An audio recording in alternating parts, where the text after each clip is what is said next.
Former WWE employee Janelle Grant is currently suing Vince McMahon, John Laurinaitis, and WWE over alleged trafficking, assault, as well as physical and emotional abuse. A 67-page court document detailed allegations levied at Vince McMahon, former head of talent relations John Laurinaitis, and WWE was named as a defendant as well for allegedly attempting to cover up the allegations. The report makes reference to 4 unnamed corporate officers, 2 of which were instrumental in a scheme which saw Grant be employed by WWE, a quote, in a completely undefined role, except for understanding that she remain a slave to be used and trafficked by McMahon within WWE. In a new report from Tim Marchman, John Pollock and Brandon Thurston for Front Office Sports, corporate officers 1 and 2 have been identified as WWE President Nick Khan and WWE COO Brad Blum. They are accused of facilitating and covering up exploitation that makes WWE liable under anti-trafficking laws in the United States. Khan and Blum were not named in the lawsuit by Ann Callis, Janelle Grant's lawyer, of course. They confirmed the accuracy of the Khan and Blum being identified as corporate officers number 1 and 2, though. So a few details about what those officers are alleged to have done or been part of in these documents. So Nick Khan, who has been part of WWE since 2020. He's the president of WWE currently after serving a few other roles. According to the suit from Front Office Sports, in March of 2021, Grant told McMahon that Khan had responded to her introducing herself in a corridor by telling her he knew exactly who she was. Later that day, the suit says that McMahon told her that he had held a meeting with Khan and Blum and informed them of the nature of their relationship. McMahon told her, the suit says, that the 2 men had voiced concerns to him and, quote, inquired whether Grant could be trusted.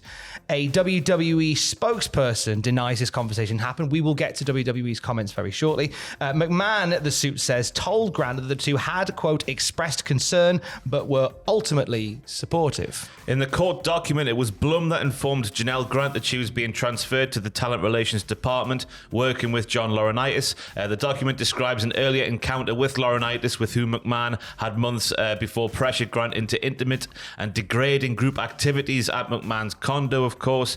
She was, going forward, the suit says, expected to service Laurinaitis in his hotel at his office. The suit alleges that her sexual exploitation continued for another year. Now, Blum has also, like Nick Khan, held numerous roles in the WWE between 2006 and present day. Currently, he serves as Chief Operating Officer, and he is, as I say, one of those names in this report. During negotiations over the non-disclosure agreement, the NDA that was signed between Vince McMahon and Janelle Grant, the lawsuit alleges that Grant included Khan and Blum in a list of people whose roles should be addressed in the agreement because of their knowledge of the relationship. This calls back to the meeting that was held with Vince McMahon and Khan and Blum, in which it's alleged that they asked McMahon, can we trust her? That is alleged from the court documents. The suggestion, however, to add them into the NDA was rejected.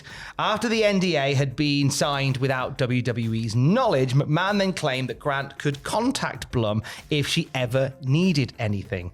McMahon then went on to only pay $1 million of the agreed upon $3 million at the time of writing, and that has led to the lawsuit that is being faced currently. Yeah. And then the identity of corporate officer number 3 in those documents, according to Front Office Sports, is Stephanie McMahon. The suit states that Stephanie motioned Janelle Grant to sit near her at meetings of WWE's executive committee, and that McMahon knew, in quotations, of other instances of Vince McMahon engaging in inappropriate sexual conduct. Now, Stephanie McMahon's few years in the WWE have been an interesting one, because she was installed as co-CEO upon Vince McMahon's retirement, her and Nick Khan serving as co-CEOs of the company.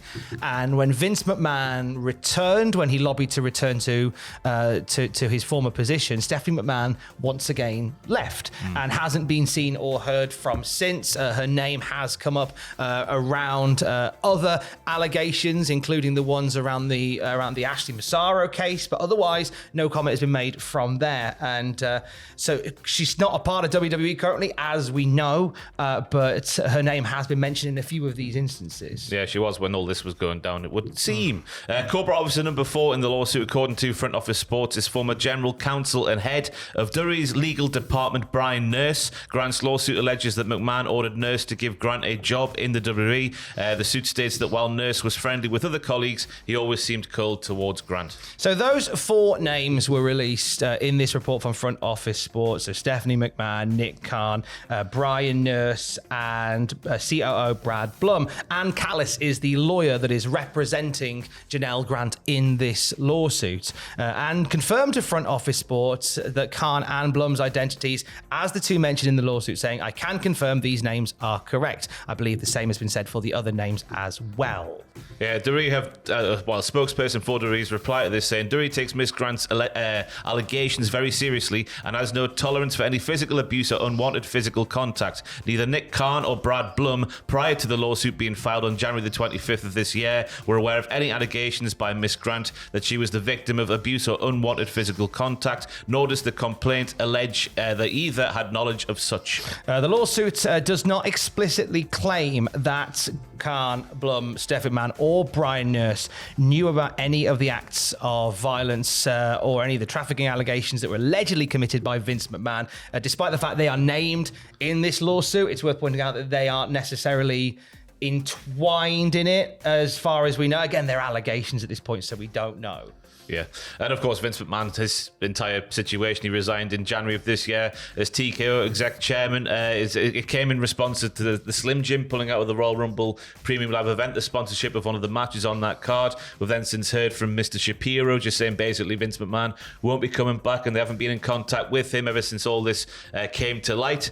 So what's happened from here is that we've seen Vince McMahon slowly selling off his stock within WWE. I believe it was about 6 months ago he sold a massive amount of his shares in the company, and recently he's done the same again. I think it was 25% of his shares he sold. Roughly 1.2 billion, a ridiculous amount of shares. So what we're seeing here, it seems, when it comes to certainly the shares, is that there is some truth in what Shapiro said, in that Vince McMahon will no longer be involved. He can't simply sell off all his shares at once, because if he does, then it's going to cause all sorts of issues to the stock price. But it seems as if he is moving away as this, as these allegations gain a bit more traction, and as we find out more about this ongoing lawsuits.